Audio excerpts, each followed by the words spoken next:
ओम श्री गुरु बसवलिंगाय नमः। त्रिकालवंदनीय राष्ट्रसंत परमपूज्य शिवलिंग शिवाचार्य महास्वामीजी यांच्या दिव्यचरी नतमस्तक होऊन लिंगायत धर्म संस्थापक क्रांतीसूर्य जगज्योती महात्मा बसवण्णा यांच्याही दिव्यचरी नतमस्तक होऊन संत शिरो शिवयोगी मनमथ माऊली यांच्याही दिव्यचरी नतमस्तक होऊन आदियोगी आदिपुरुष भारतातल्या सर्व धर्माचा जो धनी, विश्वाचा करता, जगाचा नियंता, ब्रह्मांडाचा नायक भगवान शंकराला, त्या शिवाला साष्टांग प्रणिपात करून मी या ठिकाणी असणाऱ्या माझ्या शिवेला या अनुभव मंडपाच्या माध्यमातून आज या अनुभव मंडप हा 11 वाजता असणारं सत्र काही माझ्या अडचणीमुळे किंवा काही माझ्या शेतातल्या कामामुळे हा 8 वाजता कार्यक्रम ठेवलेला आहे। तरी आज आपण या अनुभव मंडपाच्या म्हणजे आज रविवारचं सत्र, प्रश्न उत्तराचं सत्र असल्यामुळे आज आपण एक या अनुभव मंडपामध्ये आपण चर्चा करणार आहोत। जसं त्या 12व्या शतकामध्ये जसं या त्या अनुभव मंडपामध्ये प्रत्येक शरण आणि शरणी यांचे आणि तिथं येऊन स्वतःच्या मनाचे दुःख आणि मनाची वेदना किंवा समाजाच्या वेदना किंवा समाजातले काही गोष्टीच्या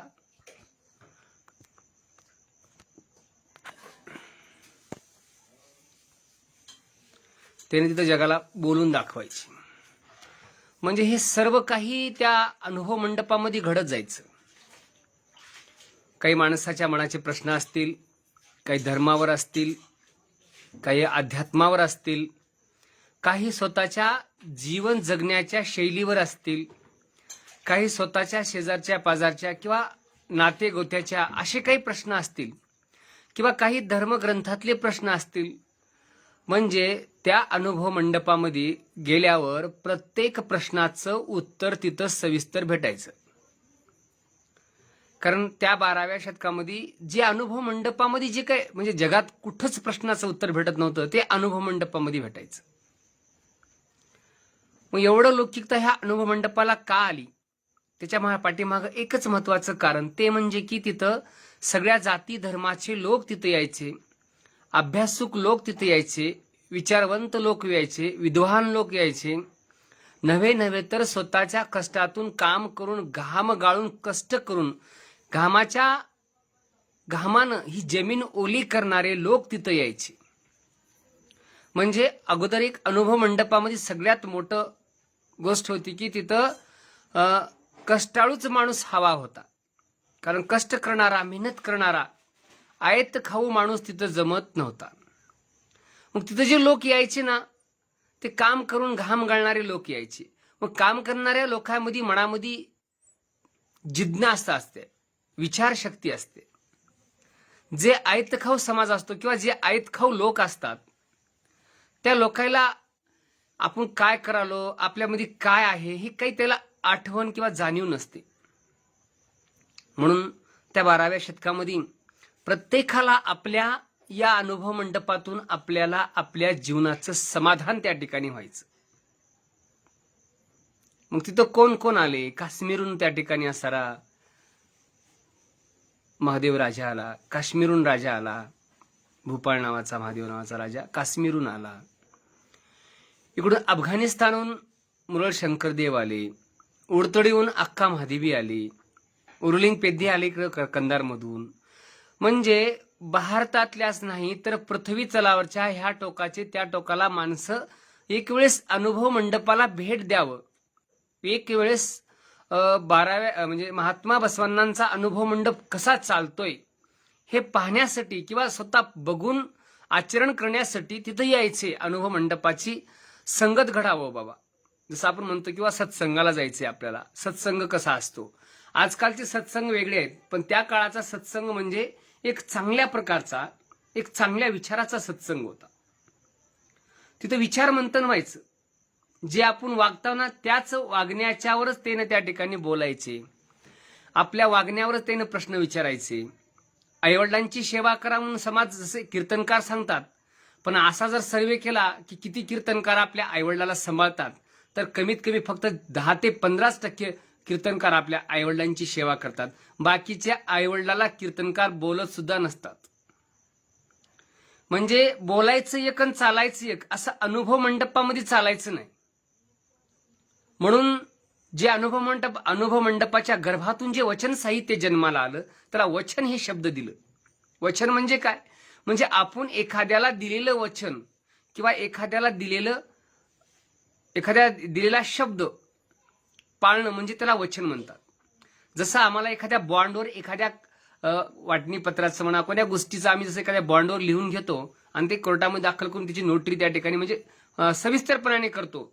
म्हणजे पुन्हा आम्ही जरी काही केलो किती वर्षाने मी ते शब्द आम्हाला बदलता येत नाहीत. तशा प्रमाणे ही वचन असे होते की एकदा दिलेलं वचन किंवा एकदा बोललेलं वचन. म्हणून त्या अनुभव मंडपामध्ये प्रत्येकाला स्वतःचे वचन मांडण्याचा अधिकार होता. वचन म्हणजे बोलण्याचा अधिकार होता. पण असं काहीतरी फालतू बोलावं हे जमत नाही. म्हणजे स्वतःच्या अंगी ती कार्य असावं तरच आपण जगाला बोलू शकतो. हे त्या काळात होतं. 12व्या शतकामध्ये शिकवलं जायचं. एखाद्याला बोलायचं, बोललेला संधी द्यायची. संधी दिल्यास त्याला विचारायचे तू कसं बोलतोस काय नाही. मग ह्या एखाद्यानं जर वचन मी हे वचन हे माझ्या बुद्धीप्रमाणे मी हे वचन लिहिलेलं आहे तर त्यावेळेस त्याला सांगितलं किंवा ह्या तुझ्या बुद्धीप्रमाणे हे वचन लिहिलास तर ह्या वचनाचा तू 8 दिवस तुझ्या जीवनामध्ये अंगीकार कर. जर तुला जमेल तर हे वचन आपण ग्राह्य धरू. शिक्कामोर्फत व्हायचा. मग ते आलमप्रभूला विचारायचे. अध्यक्ष आलमप्रभू होते ना. मग ते आलमप्रभूकडे वचन जायचं. मग षटस्थली चन्नाबसवेश्वराकडे ते वचन जायचं. म्हणजे तिथे सुद्धा महान महान असे काही विद्वान एक प्रगल्भ विचाराचे तत्वज्ञानाचे पंडित होते. पंडित हा शब्द आपल्या तिथं वापर नाही. शरण होते. शरण त्याला महान असे शरण म्हणतात. कारण शरण हा शब्द किती मोठा आहे. एक वचन वाचतो तुम्हाला सांगतो. शरण हा शब्द इतका मोठा आहे की त्या शरण हा वचनाला अनंत काळ अरण्यात जाऊन जप करण्यापेक्षा बघा अनंत काळ अरण्यात जाऊन जप करण्यापेक्षा एक दिवस गुरुचरण सेवा पुरेशी नाही का? उगा एखाद्या अरण्यात जाऊन जर उगा हजारो वर्ष तपश्चर्या करण्यापेक्षा एक दिवस गुरुचरणाची सेवा पूजा करा बाबा. तेवढं तुमचं पुण्य भाग्य आहे. अजून त्याच्या पुढे सांगितलं बरं का. अनंत काळ गुरुचरण सेवा करण्यापेक्षा अरण्यात राहून हजारो वर्षे किंवा 10 वर्षे 5 वर्षे तप करण्यापेक्षा गुरुची चरणाची सेवा करा. किंवा नंतर पुन्हा अजून म्हणले जसं 100 वर्षाचं फळ एका गुरुचरणाच्या सेवेमध्ये आहे तसं सांगितलं किंवा अनंत काळ गुरुचरण सेवा करण्यापेक्षा एक दिवस लिंग पूजा पुरेशी नाही का? मग 100 वर्षे अजून गुरुची पूजा करण्यापेक्षा एक वेळेस लिंग पूजा करा. म्हणजे गुरुपेक्षा लिंग त्या ठिकाणी श्रेष्ठ मला. अनंत काळ लिंग पूजा करण्यापेक्षा एक दिवस जंगम तृप्ती पुरेशी नाही का? आता 100 वेळेस मी लिंग पूजा करण्यापेक्षा एक वेळेस जंगमाला तृप्त करा. त्याला खाऊ घाला. त्याला त्या ठिकाणी असं चांगलं संगोपन करा. अनंत काळ जंगम तृप्त करण्यापेक्षा एक निमिष तुमच्या शरणांच्या अनुभवास पुरेशी नाही का? हे कुडल संगम देवा.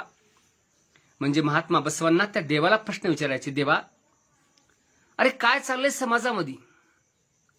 कशासाठी आम्ही जीवनामध्ये खटपट करतो? संसार कोणता संसार? संसार नावाची काय वस्तू आहे? संसार म्हणजे काय आहे?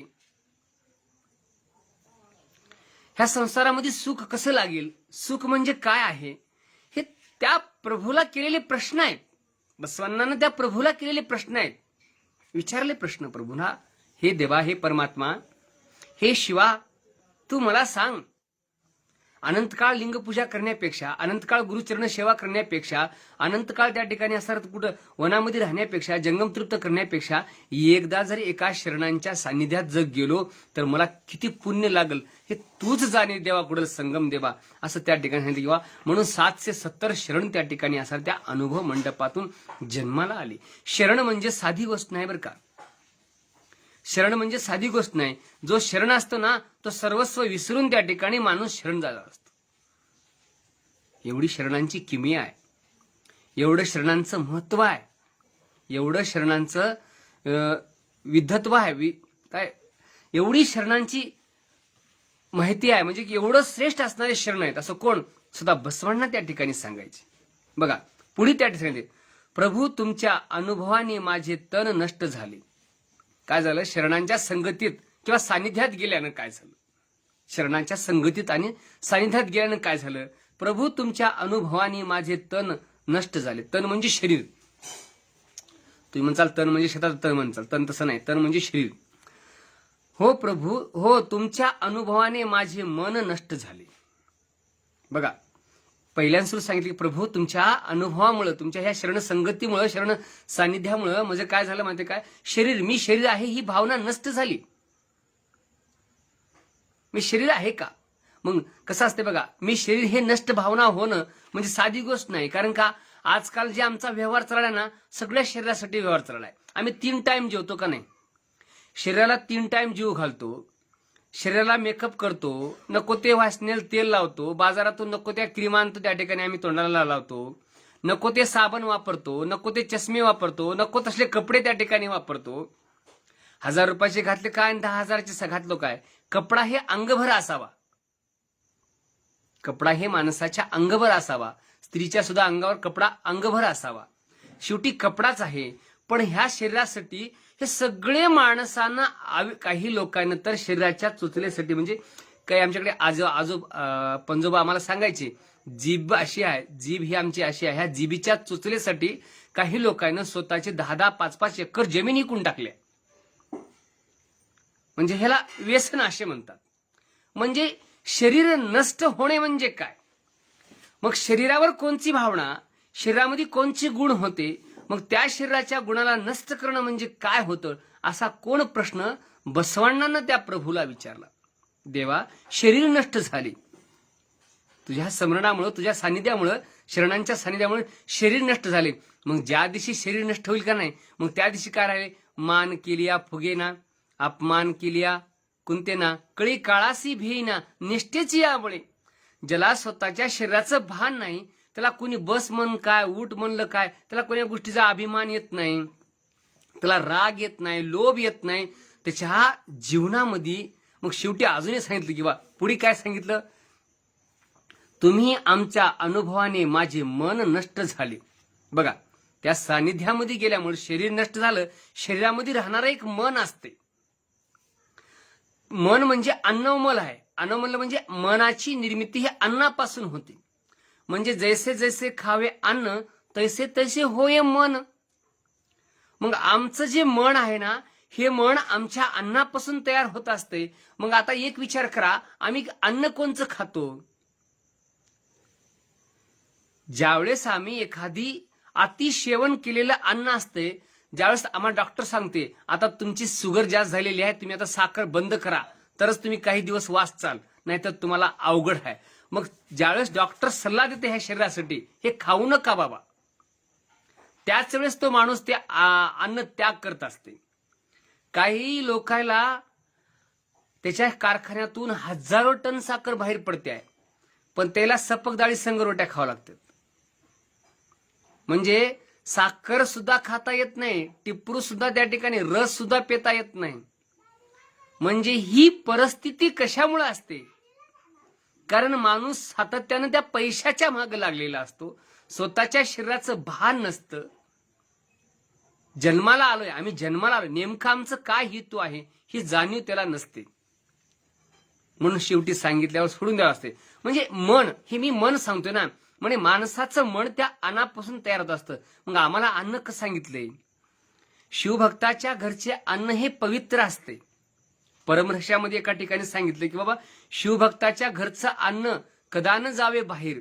म्हणजे आपलं एक सुद्धा अन्न बाहेर जाऊ नये म्हण, एक शीत सुद्धा बाहेर जाऊ नये.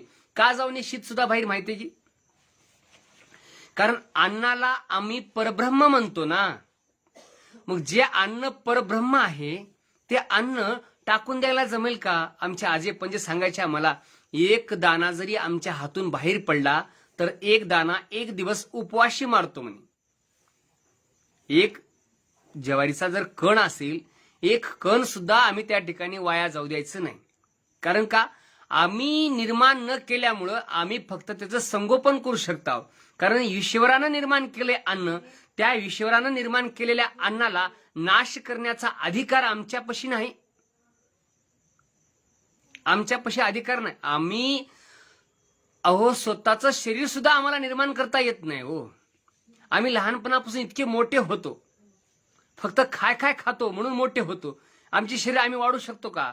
दुकानातल्या बाटल्या आणा, पिऊन बघा, खाऊन बघा, वाढू शकत नाही माणूस. जोपर्यंत माणसाला योग्य अन्न भेटत नाही तोपर्यंत तो माणूस वाढू शकत नाही.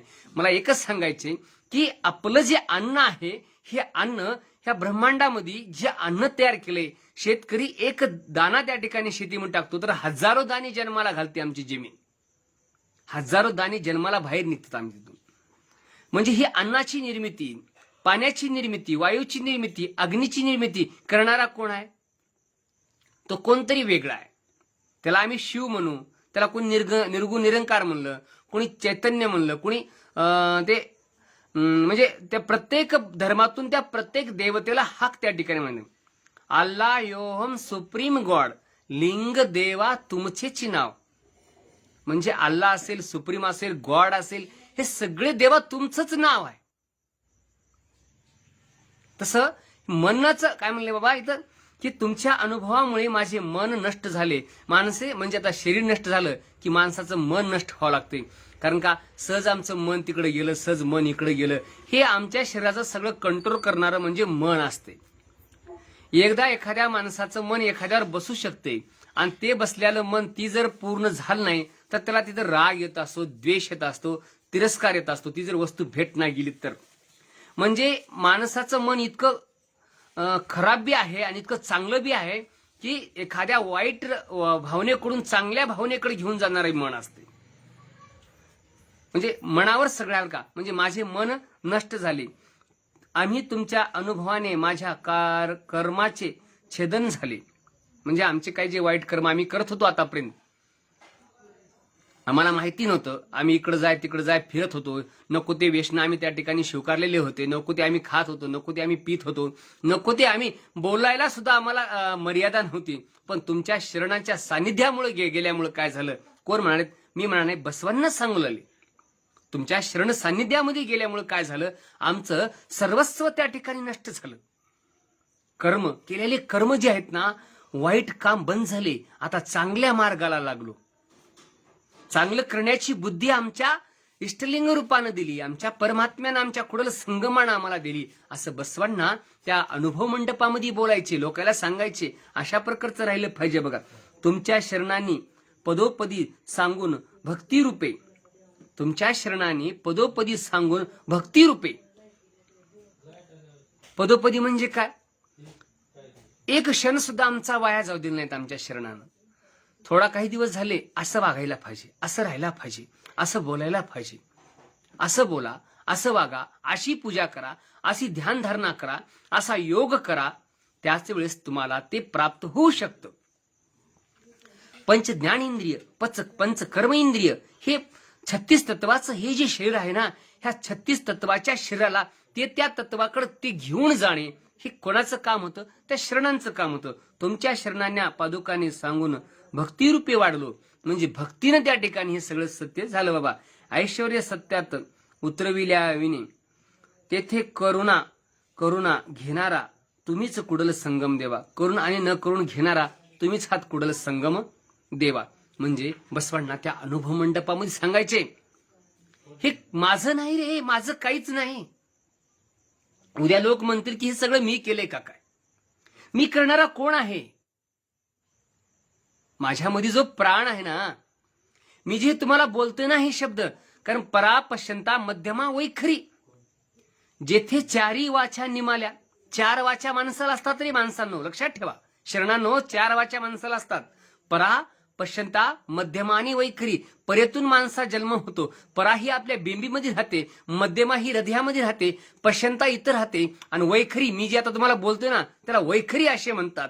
आणि जिथं 4 वाचा संपतात त्या वाचेच्याही पलीकड तो परमात्मा चिदानंद रूपम शिवहोम शिवम किंवा कुडल संगम देवा किंवा इष्टलिंग रूपाच्या माध्यमातून तो शिव त्या 4 वाचेच्या पलीकड ते जे चैतन्य आहे ते वेगळं स्वरूप आहे. आणि त्या वेगळ्या स्वरूपाला पाहण्यासाठी आमचा हा देह आहे. त्या देवाला पाहण्यासाठी फक्त एकच माणसाचं शरीर लागते.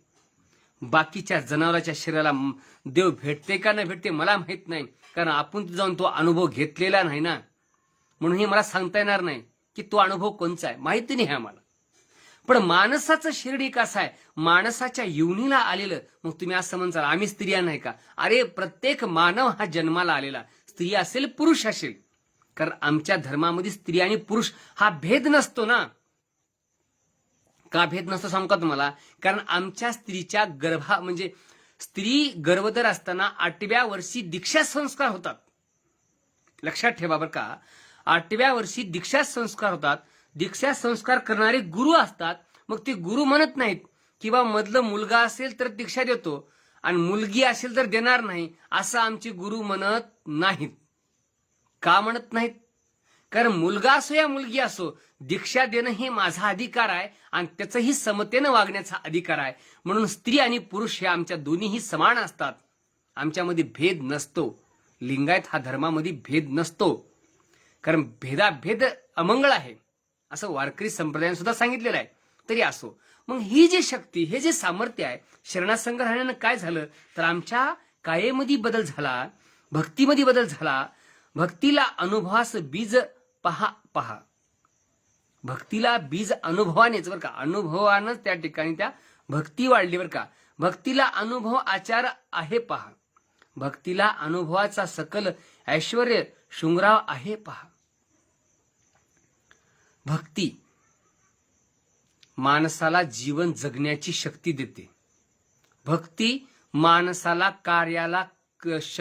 कार्यामध्ये काम करण्याची शक्ती निर्माण करते. आता भक्ती म्हणलं की काही लोकांचं डोसकच फिरते.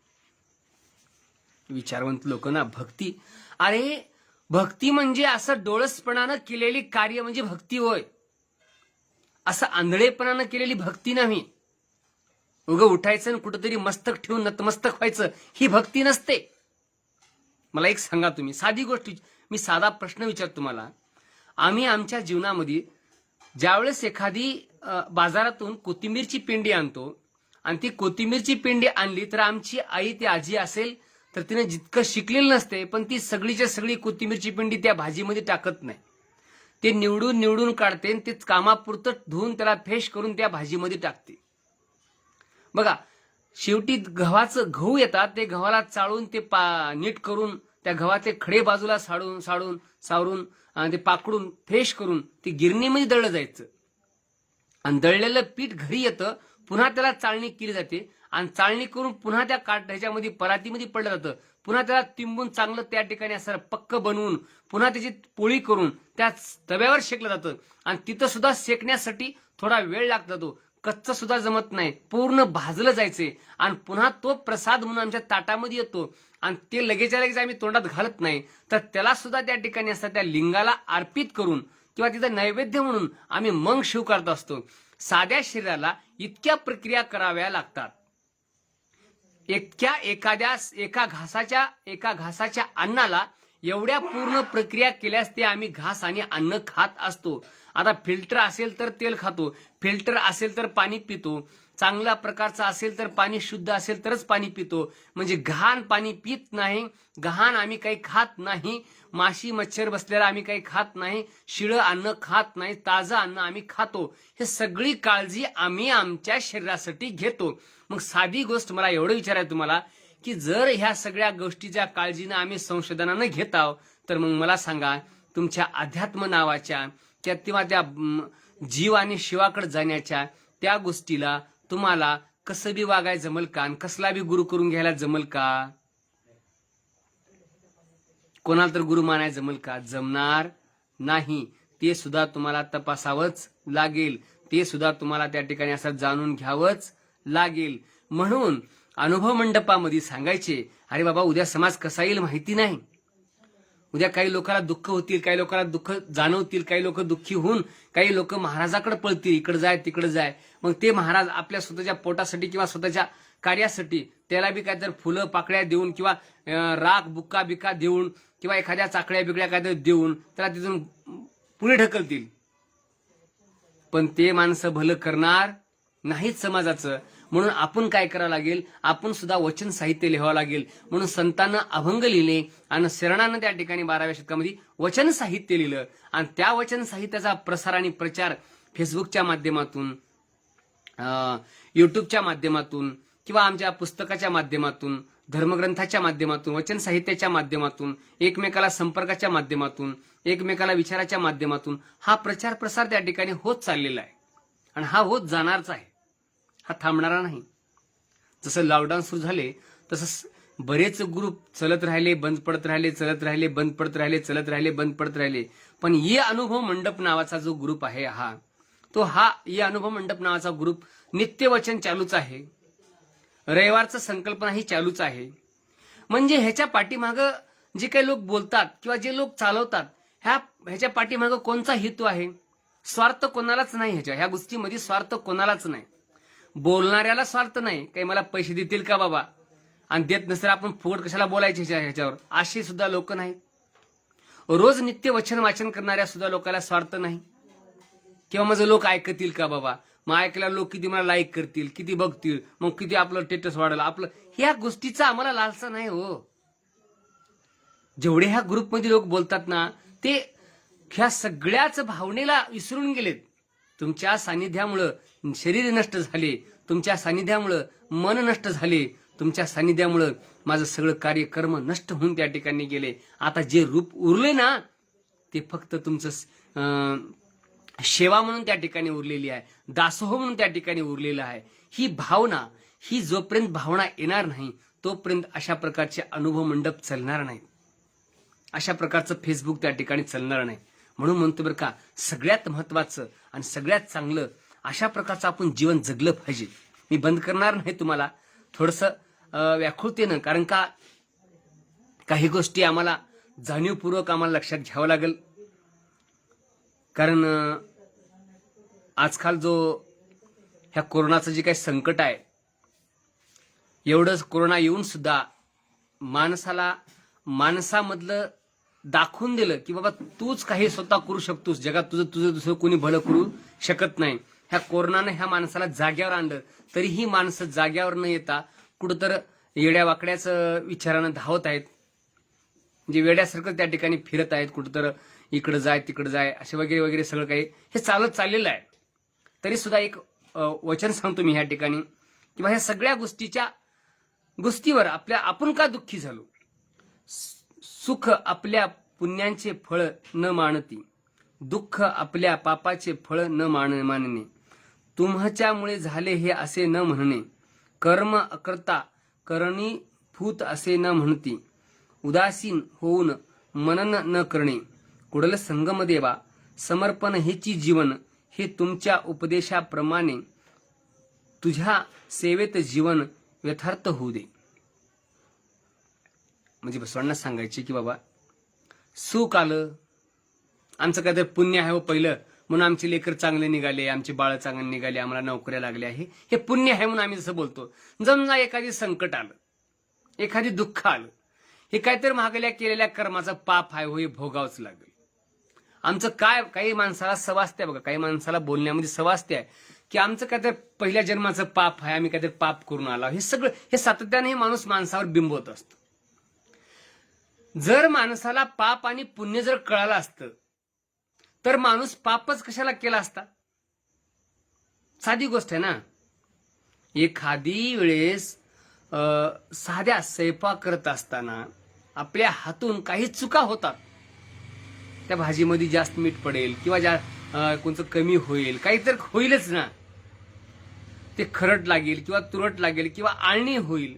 मग पुन्हा तो प्रयोग करून तो माणूस खातोच ना. पण तिथं ते माणूस एखादी दुखलाच होतो ना, काय खरटगट झालं टाकून देणं, उपाशी राहणं, म्हणजे अशा आपल्या काही गोष्टी, म्हणजे आपल्याला हे जर पाप आहे म्हणून जर कळालं तर आपण त्या गोष्टी कशाला करू शकता. बरं असा कोण जगात आहे बरं का, म्हणजे हातानं काल पाप झाले, आता मी पुण्य करणार आहो, आज 4 माणसाला जीव घालणार आहो किंवा मी आता धर्माला काहीतरी दान देणार आहो, असा कुणी आहे का बाबा. नाही. मग ज्या अर्थी असा कुणी नाही त्या तुम्हाला पाप पुण्य कळत नाही. म्हणून हे पाप पुण्याच्या ह्या गोष्टी तुमच्या झाल्या असे ना म्हणती, झाल्यात न झाल्यात हे आपल्याला माहिती नाही ना.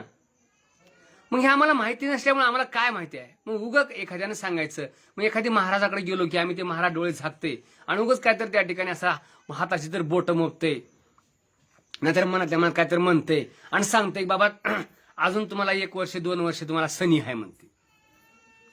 म्हणजे हे माणूस आधीच 2 महिने झालं दुःखी असते, त्याला अजून 25 म्हणजे 1-2 वर्ष अजून त्याला दुःखी करून ठेवते. मला सांगा, फक्त 12च राशी आहेत. 12च राशी आहेत पंचांगणामध्ये, फक्त 12 राशी आहेत. मग 12 राशी असतात तर या भारतामध्ये किती कोटी लोकसंख्या आहे? किती कोटी लोकसंख्या आहे? मग एवढी कोटी लोकसंख्या ह्या भारतामध्ये आहे, तर फक्त एवढ्या कोटी लोकसंख्येचं भविष्य फक्त जर 12 राशी घडू शकत असतील, मग एकाच नावाची व्यक्ती, काही कलेक्टर आहेत, काही PSI आहेत, काही मुख्यमंत्री आहेत, आणि काही लोक भीक मागालेत, काही लोकांना पोट सुद्धा भरणा गेले, आणि काही लोक त्याच्याच नावाची चोऱ्या करू लागले, आणि त्याच्या सगळ्याचं एकच भवितव्य आहे. मग ह्या पंचांगाला खरं म्हणावं का ह्या सगळ्या लोकांच्या नावं ठेवलेला खरं म्हणावं? नेमकं काय म्हणावं? असू द्या, काही गोष्टी आपण अंगीकार करायचा नाही. पंचांगण म्हणून कळवळून ज्योतिष्य सांगितले बोलवून. पंचांगण म्हणून कळवळून ज्योतिष्य सांगितले म्हणून. नमस्कार करून, बघा, नमस्कार करून, दक्षिणा देऊन, पान सुपारी देऊन, ज्योतिषाचे वाक्य सकल कार्यास सिद्धी म्हणून. आम्ही काय करतो, एखाद्या महाराजाकडे जातो आणि महाराज काय झाले? अरे बाबा, महाराज म्हणजे आमचं काल ते लेकरू जन्माला आले, त्या लेकराचं पंचांगण बघा. मग त्या लेकरा पंचांगण म्हणतात. मग त्या महाराज काढते पंचांगण, बघते, मग त्याला दक्षिणा देतात, पान सुपारी देतात, मग त्याला सगळे देतात. सकल ज्योतिष वाक्य सकल कार्य सिद्धी म्हणून त्याच्या तोंडात उष्टे विडा खाणाऱ्या. बघा, या शब्दाचा अर्थ वेगळा होते, पण सांगत असताना कोणाला वाईट बी वाटेल, कारण खडतळ अर्थ आहे, त्या काळामध्ये रचलेले वचन आहे. त्याने म्हणतात की बाबा, ज्योतिषाचे वाक्य सकल कार्यसिद्धी म्हणून त्याच्या तोंडात उष्टे विडा खाणाऱ्या. म्हणजे तिचे भविष्य बघते का नाही आमचं, कोणी असू दे, मी म्हणणार नाही किंवा जंगमच असेल का, गुरुच असेल का, ज्योतिषी असेल का, ब्राह्मण असेल का, कोणी असेल, ज्यांना हातामध्ये पंचांगण घेऊन जगाचं भवितव्य सांगते, जगाचं भवितव्य सांगते, त्याला सांगितलं आमच्या शरणानं, त्याच्या तोंडात उष्टे विडा खाणाऱ्या. म्हणजे त्याच्या तोंडामध्ये तंबाखू असते आहे, त्या तोंडामध्ये सुपारी असते आहे, वडताना बिडी वडते, अशाच्या डुकरांनी काय, त्या डुकरांना काय म्हणावे शिवाचाराची पद्धत. आणि हे लोक वेडे उठतात आणि त्याचं वाक्य खरं आहे, सिद्धीला जाते असं त्या ठिकाणी म्हणतात. पण त्या जर माणसाच्या तोंडात काही विडा काही खात असेल, व्यसन असेल, तर त्याला शरणानं सांगितलं का त्या शिवाचार पद्धत कशाला म्हणा, त्याला डुकरासारखं त्या ठिकाणी म्हणते. पंचांगण हा शब्दाचा अर्थ न सांगू शकणारी ज्योतिष नाश पावले. आता पंचांगण म्हणजे काय? सगळ्यात चांगलं आहे का, काही गोष्टी आल्या, ज्या अर्थी गोष्टी आल्या त्या अर्थी त्या गोष्टीचं काय तर खरं आहे ना, बरोबर आहे का नाही? खरं आहे. मग त्या गोष्टी आल्या कशा? आपल्याला खोटं म्हणता येईल का? म्हणता येणार नाही, कारण हजारो लोक तिकडे बोलतात, आम्ही 2-3 वळला गेले तर काय होते. पण त्याही गोष्टी मागे काय सांगते माहिती या ठिकाणी पुढे येतात. पंचांगण शब्दाचा अर्थ न सांगू शकणाऱ्या ज्योतिष नाश पावले. त्याने अर्थ सांगितले नाहीत ना, पण ते नष्ट झाले म्हणून नाश पावले. आता पुढे काय म्हणतात, एकूण न जाणणाऱ्या अनेक पूर्वज नरकात पात्र झाले, नरकास पात्र झाले. पंचांगण म्हणजे काय हे सांगा बंधूंनो. पंचांगण म्हणजे काय हे सांगा बंधूंनो. 5 म्हणजे 5, पंच म्हणजे 5, अंग म्हणजे शरीर. बघा, पंचांगण, पंच अंगण, बरोबर का? पंच म्हणजे काय? 5. अंग म्हणजे काय? शरीर. ज्योतिषानं आपलं जर भवितव्य ज्योतिषाकडे बघायला गेलो तर त्यानं ते पंचांगण काढू नये, त्यानं आपल्या पंचांगणावर, ह्या पंचांगणावर बघून सांगावं. त्याला विचारावं, सकाळी उठल्यापासून काय करतोस बापू, काय खातोस, काय पितोस, कसं झोपतोस, कुठं होतोस, तुझे मित्र कोण आहेत, तुझ्या संगतीत राहणारे माणसं कोण आहेत, हे सगळं विचारतो का आम्ही? विचारत नाही. त्या पंचांगणामध्ये जे लिहिले ना ते सांगून त्याला मोकळं होत असतं. बघा पुढे काय सांगतात माहिती का? पंच म्हणजे काय? अंग. अंग म्हणजे शरीर. पृथ्वी, आप, तेज, वायू, आकाश हे पंचतत्व देहाला आहेत. त्या देहात काम, क्रोध, लोभ, मोह, मद, मत्सर, दमन, करुणा पंचांग आहेत. बघा, सत, रज, तम, अहंकार तुडविण्याचे 5 अंग, अनवमल, मायामल, कर्मजमल ह्या सर्व स्पर्श करणारे 5 अंग आहेत.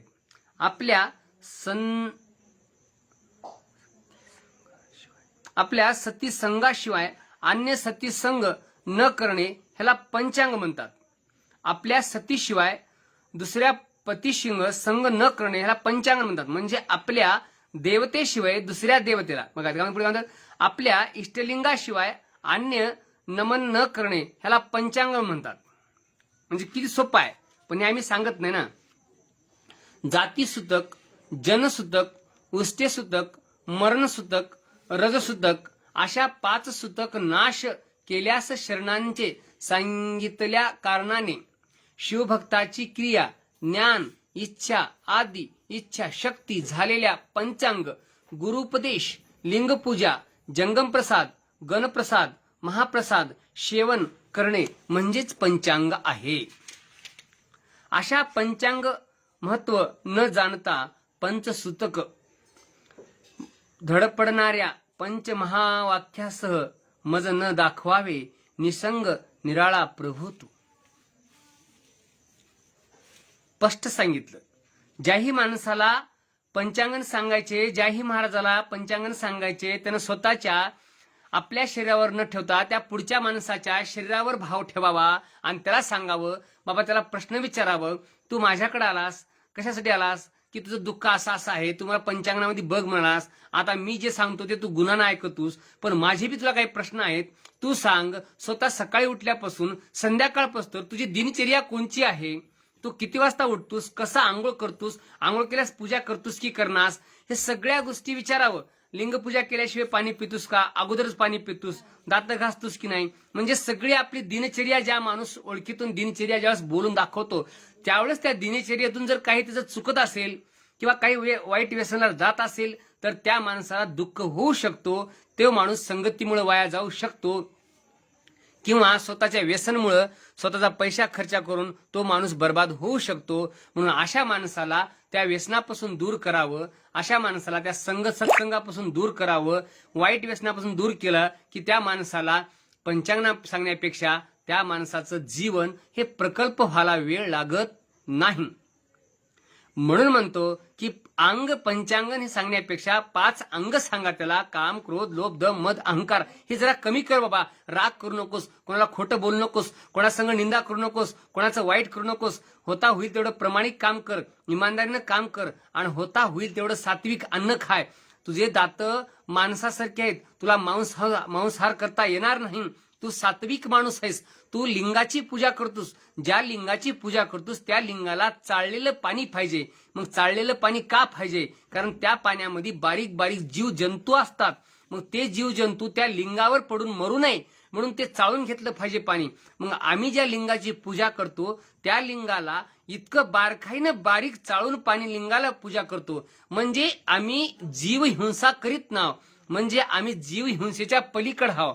म्हणजे आम्हाला कोणत्या जीवाचा मत्सर न घडोसी, म्हणजे आम्ही जे जे दिसे दृष्टी पुढे तेथे अवघे शिवरूप गाडे, ऐसिया संतांची हुडे निर्भय हिंडो.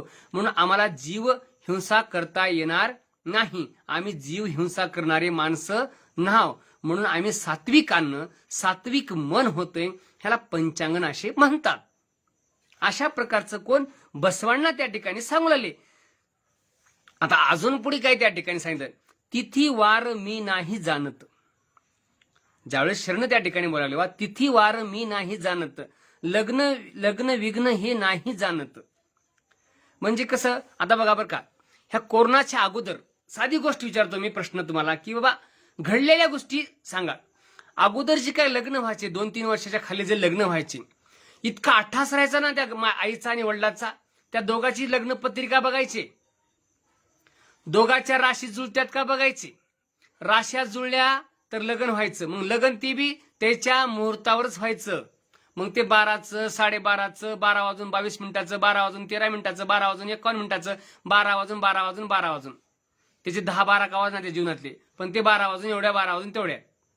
म्हणजे अशा प्रकारचं टाइमलाच लग्न त्या ठिकाणी लावायचे, टाइमलाच माणसं त्या ठिकाणी थांबायची. आता मला सांगा, जसं कोरोना तयार झालाय तसं ते पंचांगण बाजूला राहिलं बरं का. नुसतं पोरगी द्या हो, नारळ द्या म्हणायचं फक्त. सगळीच माणसं माहित पोरगी आहे का बघा, हुंडा बी नका, काहीच नका. मग त्याला मुहूर्त नाही. कोणी म्हणते आम्ही रात्री बघा 2 वाजता लग्न लावलो, कोणी म्हणते पहाटे 3 वाजता लावलं, कोणी म्हणते इकडंच लावलं, कोणी म्हणते तिकडंच लावलं, कोणी मळ्यात लावलेलं, कोणी घरात लावलेलं, कोणी दारात लावलं, कोणी शेतामध्ये नेऊन त्या ठिकाणी लग्न लावले. जागेला सुद्धा महत्व राहिलं नाही. म्हणजे तुमचं पंचांगण, महाराजाला सांगलं तुम्हाला, सगळ्या महाराजाला, किंवा तुमचं पंचांगण ह्या कोरोनानं बंद केलं, जागेला कुलूप घातलं, बंद करून टाकलं. तुमचा मुहूर्त बंद करून टाकला, लग्नाच्या तिथ्या बंद करून टाकल्या, लग्नाच्या विध्या बंद करून टाकल्या. सगळं तुमचं एका क्षणामध्ये त्या ठिकाणी ह्या 1.5 वर्षामध्ये सगळ्या गोष्टीचा खपा करून टाकला.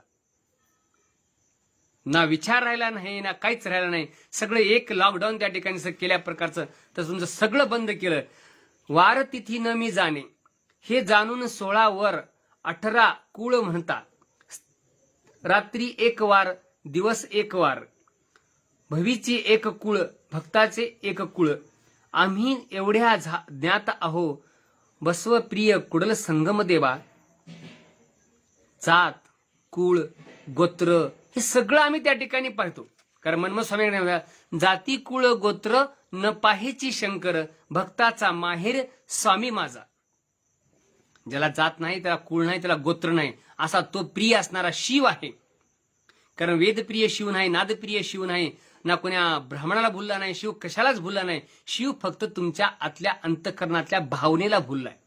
तुमची भावना कशी आहे, तुमची भावना जर चांगली असेल तर त्याला प्राप्त होऊ शकतो. म्हणून काही गोष्टी आता लई कडचोट करवटले बोलण्यापेक्षा साधी गोष्ट सांगतो, किंवा तुम्हाला सगळं बंद केलं बरं का ह्या गोष्टी. मग ह्या सगळ्या बंद केल्यास पंचांगण सांगायचे ना, स्वतःचा अंग सांगा, स्वतःचा विचार त्या ठिकाणी सांगा, आणि स्वतः चांगलं त्या ठिकाणी राहायला शिका ना. हे आमच्यानं होणार नाही. आम्ही स्वतः चांगलं सांगू शकत ना. का धंदे बंद पडतील का? आता तर कोणते धंदे चालू आहेत तुमचे? एक विचार करा, ज्या सृष्टीमध्ये एवढे जीव जन्माला त्या ईश्वरानं घातलेत, काही जीव बिना पाण्याचे आहेत, काही जीव बिना अन्नाचे आहेत. म्हणजे ईश्वरानं त्या जीवाची तशी निर्मिती केलेली आहे, त्या परमात्म्यानं त्या जीवाची तशी निर्मिती केली आहे. एवढ्या खाणी आहेत, तेवढ्या खाणीतले जीव काही पाण्यामध्ये राहणारे जीव आहेत.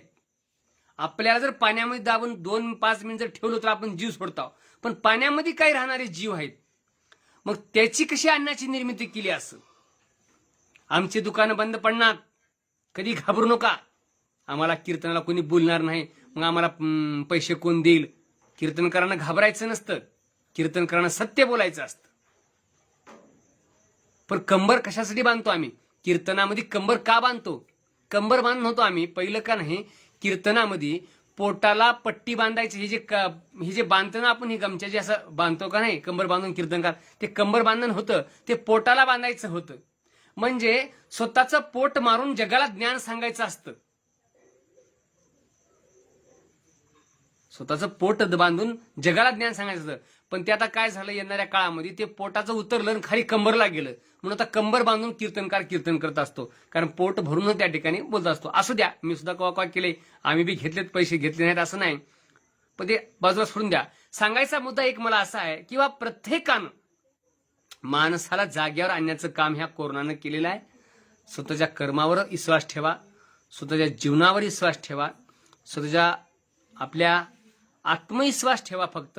आणि ज्यावेळेस माणसाचा आत्मविश्वास चांगला निर्माण होईल, त्याच वेळेस माणूस सुखी आनंदी होईल, असं मला म्हणायचं आहे.